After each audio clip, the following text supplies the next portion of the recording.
Hi friends, அனைவருக்கும் வணக்கங்க. எல்லோரும் எப்படி இருக்கிறீங்க? நல்லா இருக்கிறீங்கன்னு நம்புகிறேன்.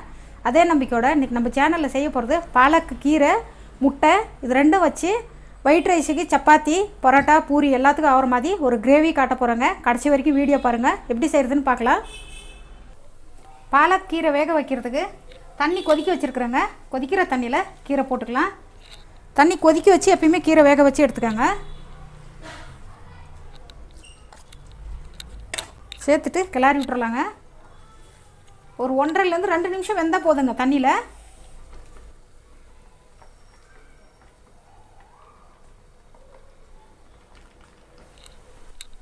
2 நிமிஷம் நல்லா வேக வச்சுருக்குறோங்க. நம்ம இப்போ இது தண்ணியிலேருந்து பாருங்கள் இந்த மாதிரி எடுத்துக்கலாம். எடுத்துட்டு 5 நிமிஷம் ஆற விடணுங்க.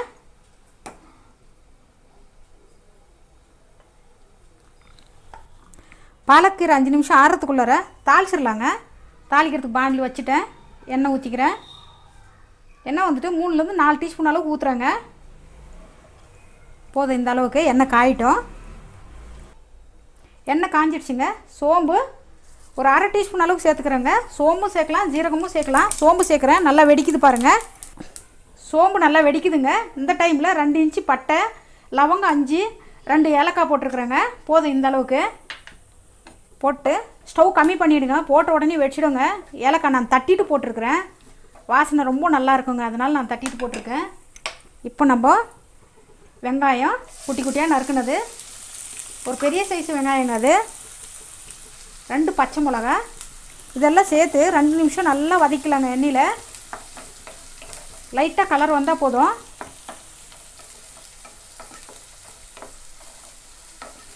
நம்ம பாலக்கீரை வடித்த தண்ணி ரசம் வச்சா ரொம்ப நல்லா இருக்குங்க. ரசம் வச்சுக்கோங்க, கீழே எடுத்து ஊற்றாதீங்க.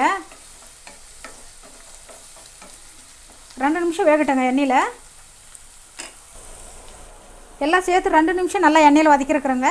ஜிஞ்சர் கார்லிக் பேஸ்ட்டு 1 டீஸ்பூனு போதுங்க. அந்த அளவுக்கு காரத்துக்கு சில்லி பவுடர் 1/2 டீஸ்பூன் போதுங்க. ஏன்னா 2 பச்சை மிளகா போட்டிருக்கோம், அதே காரம் சரியாக போயிடும். சிக்கன் மசாலா 3/4 டீஸ்பூனு, சீரகத்தூள் 3/4 டீஸ்பூன் போதுங்க. எல்லாம் சேர்த்துட்டு கிளறி விட்டுக்கலாம். மஞ்சள் பொடி வேண்டாங்க. கொஞ்சம் நேரம் எண்ணெயில் நல்லா வதங்கட்டும்.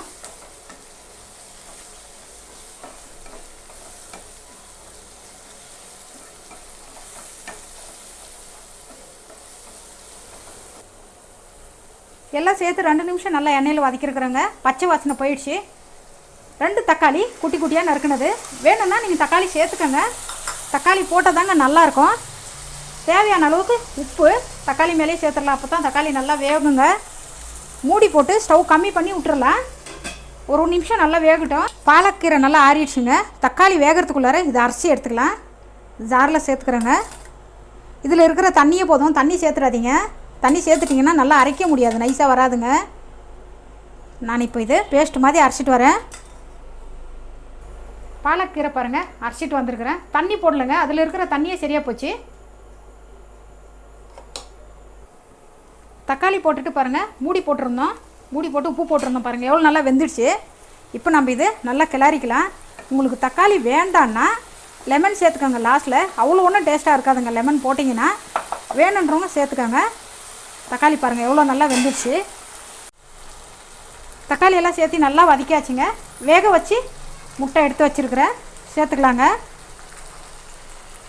நான் 5 முட்டை சேர்க்குறேன். உங்களுக்கு எவ்வளோ வேணுமோ அவ்வளோ சேர்த்துக்கோங்க. முட்டை எவ்வளோ சேர்க்குறீங்களோ அந்த அளவுக்கு கீரை எடுத்துக்கோங்க.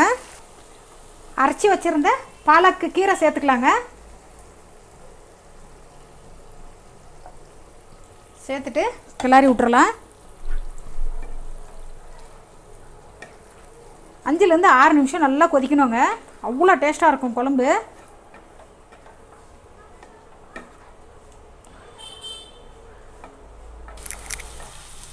எல்லாம் சேர்த்துட்டு 5 நிமிஷம் நல்லா வேக வச்சுருக்குறேங்க. மல்லி இலை, புதினா போட்டுக்கலாம். புதினா போட்டுக்கிறேங்க. போட்டிங்கன்னா ரொம்ப நல்லாயிருக்கும் டேஸ்ட்டு. அதுக்கு தான் மல்லி இலை புதினா சேர்க்குறது. மல்லி போட்டுக்கிறேங்க. போட்டு கிளறி விட்டுறலாம். ரெடி ஆகிடுச்சுங்க. நீங்கள் தண்ணி ஊற்றிடலாம், ஜார் அரைச்சி ஊற்றிடலாம் அப்படின்னு நினச்சி தண்ணி ஊற்றிடாதீங்க. டேஸ்ட்டு நல்லா இருக்காது. குழம்பு இந்த மாதிரி கெட்டியாகவும் வராதுங்க. கிரேவி ரொம்ப நேரம் ஆகும் உங்களுக்கு செய்கிறதுக்கு. தண்ணி ஊற்றிட்டிங்கன்னா தண்ணி சேர்க்காமல் இதே மாதிரி செய்யுங்க. பாருங்கள், மல்லி புதினா சேர்த்து நல்லா மிக்ஸ் பண்ணியாச்சு. போதுங்க, ரெடி ஆகிடுச்சு, இறக்கிக்கலாம். பாருங்கள், நம்மளோட பாலக் கீரை முட்டை கிரேவி எவ்வளோ நல்லா வந்திருக்கு. செஞ்சு சாப்பிட்டு பாருங்கள். டிஃப்ரெண்ட் டேஸ்ட்டு, டிஃப்ரெண்ட்டாக இருக்குங்க. வேறு ஒரு வீடியோவோடு பார்க்கலாம். வணக்கங்க.